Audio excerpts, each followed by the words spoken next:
नमस्कार बंधू भगिनींनो, आज आपण दोन मल्टीबॅगर कंपन्यांचा टेक्निकल पाहणार आहोत. त्यांचा फंडामेंटल याच्या अगोदरच्या व्हिडिओमध्ये मी सांगितलेलं आहे.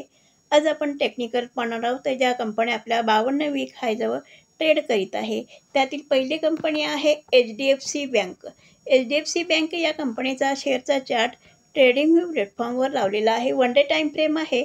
वन डे टाईम फ्रेममध्ये तुम्हाला दिसत असेल की 1722 ही जी लेवल आहे, या लेवलवरनं शेअरचा चार्ट खाली आलेला आहे. म्हणजे हा एक रेजिस्टन्स आहे.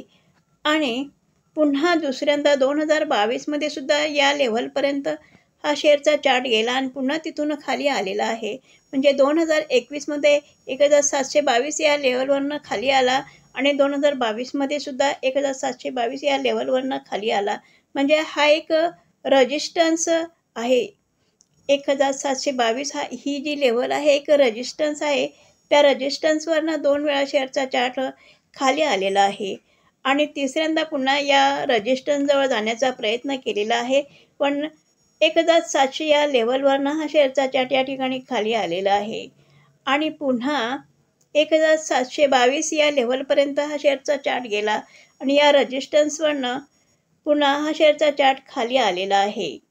तिसऱ्यांदा, चौथ्यांदा आणि पाचव्यांदा मात्र हा रेजिस्टन्स ब्रेक केला. 1722 हा रेजिस्टन्स ब्रेक केला आणि 1757 या लेव्हलपर्यंत हा शेअरचा चार्ट गेलेला आहे. म्हणजे 1757 ही जी लेवल आहे, ही या शेअरची ऑल टाईम हायची लेवल आहे. म्हणजे या शेअरचा ऑल टाईम हाय आहे 1757. या लेव्हलवरनं हा शेअरचा चार्ट खाली आलेला आहे आणि पुन्हा हा शेअरचा चार्ट 1722 या लेवलपर्यंत गेला आणि तिथून खाली आलेला आहे.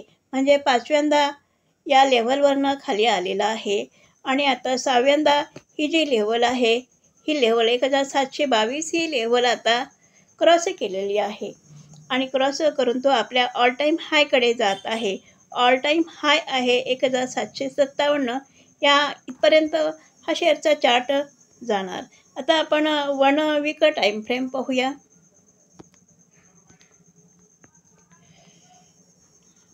पहा, 1 वीक टाईम फ्रेममध्ये पण तुम्हाला तेच दिसत असेल की 2021 साली 1722 या लेवलवरनं शेअरचा चार्ट खाली आला. 2022 साली 1722 या लेवलवरनं शेअरचा चार्ट खाली आलेला आहे. पुन्हा 1722 या लेवलवरनं शेअरचा चार्ट खाली आलेला आहे आणि नंतर पुन्हा चौथ्यांदा 1757 या लेवलपर्यंत गेलेला आहे आणि तिथून शेअरचा चार्ट खाली आलेला आहे. पुन्हा 1722 या लेवलपर्यंत गेलेला आहे आणि तिथून हा शेअरचा चार्ट खाली आलेला आहे. म्हणजे अशा पद्धतीने 1, 2, 3, 4, 5 वेळा 1722 या लेवलवरनं शेअरचा चार्ट खाली आलेला आहे आणि 6व्या वेळा ही जी लेवल आहे, ही लेवल क्रॉस केलेली आहे या स्टॉकने. तर क्रॉस करून आपल्या ऑल टाईम हायकडे जात आहे. ऑल टाईम हाय आहे 1757 हा हाय आहे. जर HDFC बँकेने आपला ऑल टाईम हाय जर क्रॉस केला, ऑल टाईम हाय जर क्रॉस केला, क्रॉस करून हा जो रेजिस्टन्स आहे, या रेजिस्टन्सला रिटेस्ट करून वर गेला, म्हणजे आता 1722 हा सपोर्ट झाला आणि जर 1757 हा रेजिस्टन्स क्रॉस केला आणि याला रिटेस्ट करून जर वर गेला, तर या बँकेमध्ये येणाऱ्या दिवसामध्ये मोठे टार्गेट याच्यामध्ये मिळू शकेल. त्याच्यामध्ये किती टार्गेट मिळेल हे तुम्ही माप काढून पाहू शकतात. कारण की हे माप कसं घ्यायचं हे मागील व्हिडिओमध्ये मी तुम्हाला सांगितलेलं आहे. तर आता बघा, 1 मंथ टाईम फ्रेममध्ये पण तुम्हाला तेच दिसेल.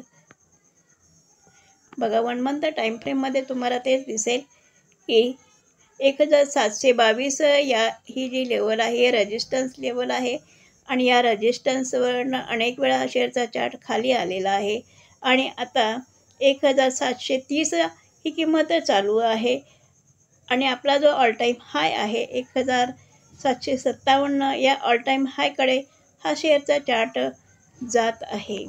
आपला ऑल टाईम हाय जर या स्टॉकने क्रॉस करून रिटेस्ट करून जर वर गेला, तर येणाऱ्या दिवसामध्ये या स्टॉकमध्ये खूप मोठे टार्गेट मिळू शकेल.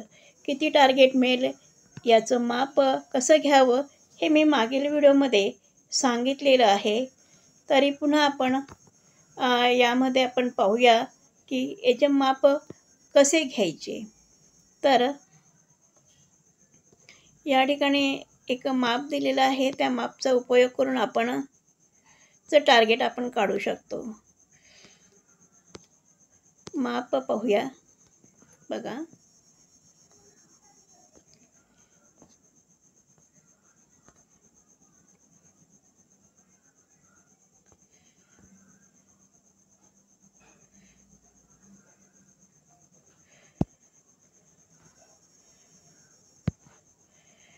हे माप आपण घेतलेलं आहे आणि हेच माप जर वरती ठेवलं तर तेवढं टार्गेट आपल्याला येणाऱ्या दिवसामध्ये मिळेल.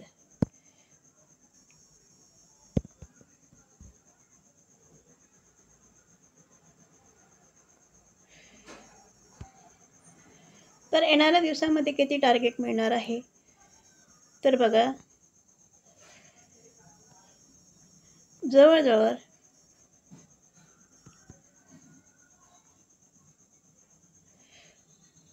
2100 पर्यंत हा स्टॉक जाऊ शकतो. पाहूया येणाऱ्या दिवसामध्ये हा स्टॉक आपलं पूर्ण टार्गेट करतो का पाहूया. आता आपण दुसरा स्टॉक बघूया. ट्रेडिंग प्लॅटफॉर्मवर TCS कंपनीचा शेअरचा चार्ट लावलेला आहे. वन डे टाईम फ्रेम आहे. वन डे टाईम फ्रेममध्ये तुम्हाला दिसत असेल की 4017 ही जे लेवल आहे या लेवलवरनं हा शेअरचा चार्ट खाली आलेला आहे आणि पुन्हा दुसऱ्यांदा 4045 या लेवलपर्यंत गेलेला आहे.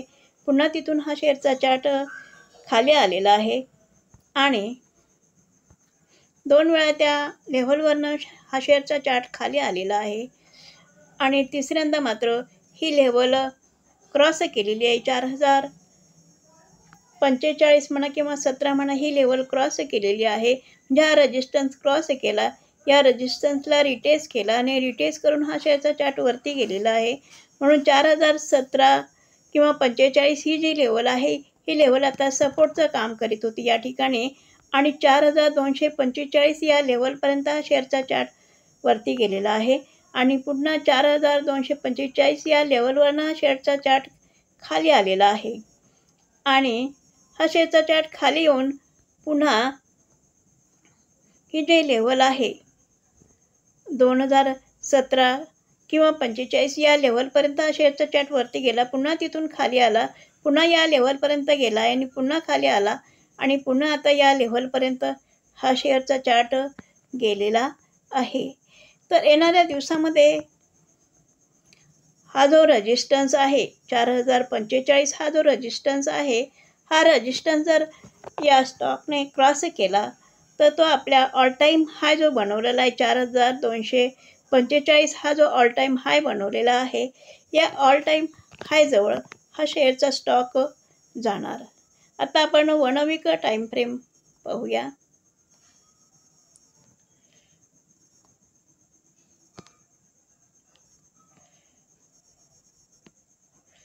वन वीक टाईम फ्रेममध्ये पण तुम्हाला दिसत असेल की हा 4017 या लेवलवरनं हा स्टॉक खाली आलेला आहे. पुन्हा 4045 या लेवलपर्यंत गेला, तिथून हा शेअरचा चार्ट खाली आलेला आहे.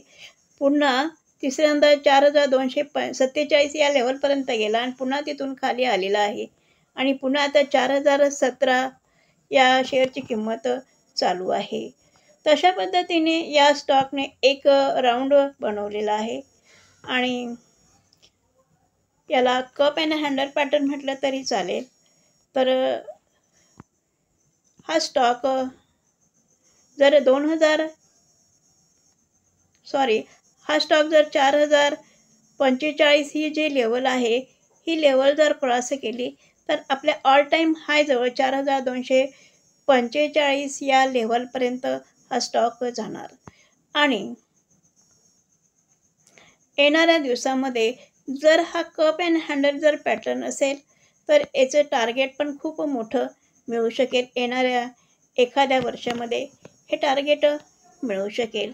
तर आपल्या ऑल टाईम हायजवळ तो जात आहे. ऑल टाईम हायजवळ जाऊन आणि ही जी लेवल आहे रेजिस्टन्स लेवल 4247 ही लेवल जर क्रॉस करून रिटेस्ट जर हा स्टॉकने केला आणि वर गेला इथून, तर येणाऱ्या दिवसामध्ये याच्यामध्ये मोठे टार्गेट मिळू शकेल.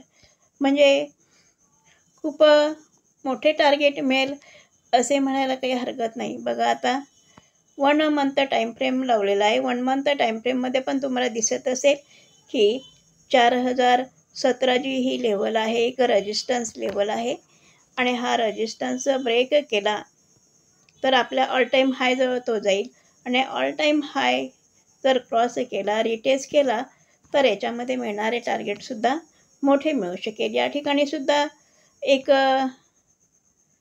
कप अँड हँडल पॅटर्न तयार झालेले या ठिकाणी सुद्धा दिसते आहे. पाहूया येणाऱ्या दिवसामध्ये याच्यामध्ये किती टार्गेट मिळेल.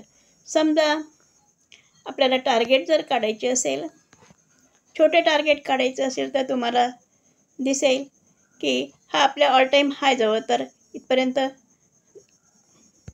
जाणं आवश्यक आहे आणि तिथपर्यंत जर गेला तर येणाऱ्या दिवसामध्ये टार्गेटही तेवढेच त्याच्यामध्ये मिळेल. कारण की तुम्हाला एक माप काढून दाखवते. समजा आता जी लेवल चालू आहे ही लेवल जर क्रॉस केली, ही लेवल जर क्रॉस केली, 4017 ही जर लेवल क्रॉस केली, म्हणजे 4045 ही जर लेवल क्रॉस केली, तर येणाऱ्या दिवसामध्ये टार्गेट किती मिळेल याच्यामध्ये ते बघा. येणाऱ्या दिवसामध्ये मिळणारे टार्गेट किती आहे,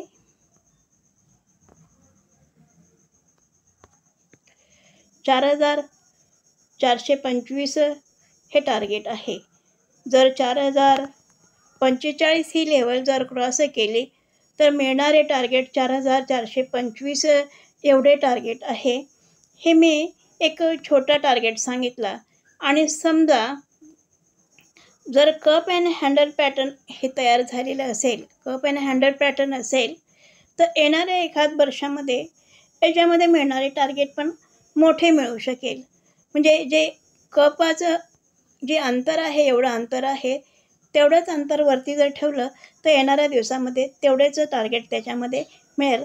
म्हणजे हा स्टॉक 5000च्या वर जाणार. येणाऱ्या दिवसामध्ये 5000 क्रॉस करेल. येणाऱ्या दिवसामध्ये म्हणा किंवा येणाऱ्या महिन्यामध्ये म्हणा किंवा येणाऱ्या एखाद्या वर्षामध्ये म्हणा, हा स्टॉक आपली 5000ची लेवल क्रॉस करेल. कारण जर या ठिकाणी जर कप आणि हँडल पॅटर्न असेल, कप आणि हँडल पॅटर्न हे तयार झालं असेल, तर येणाऱ्या दिवसामध्ये हे एवढं जे अंतर आहे तेवढंच अंतर जर वरती घेतलं तर 5000 ही लेवल हा स्टॉक क्रॉस करेल. तर पाहूया हे दोघं स्टॉक आपल्या टार्गेटपर्यंत पोचतात किंवा नाही. तर हा जो व्हिडिओ बनवला, हा व्हिडिओ एज्युकेशनल पर्पज म्हणून बनवलेला आहे. बाय सेल रिकमेंड माझ्याकडून नाही. माझा व्हिडिओ जर आवडला असेल तर लाईक करा, शेअर करा आणि सबस्क्राईब करा. धन्यवाद.